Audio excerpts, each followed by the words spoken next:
आपने बीना वर्मा जी बहुत कहा। सतपाल मलिक जी एक एक आप देखिए, सतपाल मलिक जी पर जब वो आईसीयू में थे तो उनको नोटिस भेजा गया। ये बात बहुत कम लोगों को पता है, ये बात मैं बता देता हूँ क्योंकि ये जानना जरूरी है कि कितनी असंवेदनशील और निकृष्टम स्तर का काम इस सरकार ने किया, निकृष्टतम स्तर का।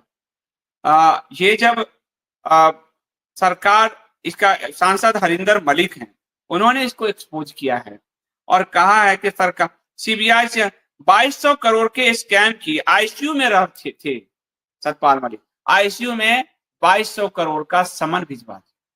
तो सतपाल मलिक ने बड़ी पीड़ा में चिट्ठी लिखी थी कि मैं मरूंगा। मैं दिखाता हूँ चिट्ठी आपको, क्या पता है मेरे ट्विटर पे हो। अच्छा है,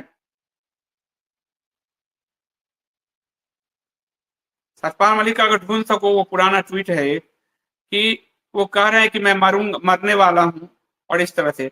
और वो सतपाल मलिक जो आपको राज्यपाल आप ही ने बनाए आए, और उनको राजकीय सम्मान तो उनका संवैधानिक अधिकार था।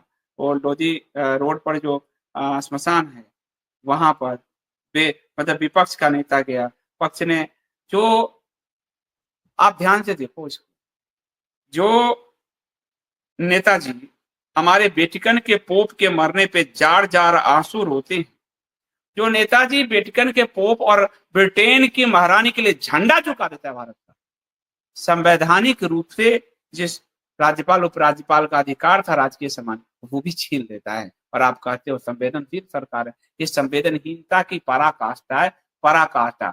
खुद भगवान राम जी ने विभीषण को क्या कहा था, जब विभीषण ने कहा कि मैं एक तरह से राजकीय सम्मान ही मैं रावण का नहीं देना चाहता, राम जी ने क्या कहा कि मृत्यु के बाद शत्रुता खत्म हो जाती है, जैसे आज तुम मेरे भाई हो वैसा ही अब रावण भी है।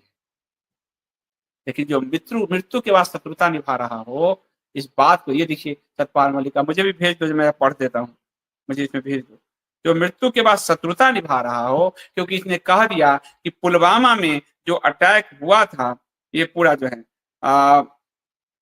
पुलवामा में जो अटैक हुआ था, मैंने सेना के लिए हवाई जहाज मांगे थे, लेकिन हवाई जहाज नहीं दिए। सेना का इतना बड़ा काफिला यहाँ से वहां जाने के लिए बिना प्लेन के नहीं जा सकता था, लेकिन गाड़ी से भेजा गया, जिसके कारण वो मारे गए, उन पर हमला किया गया।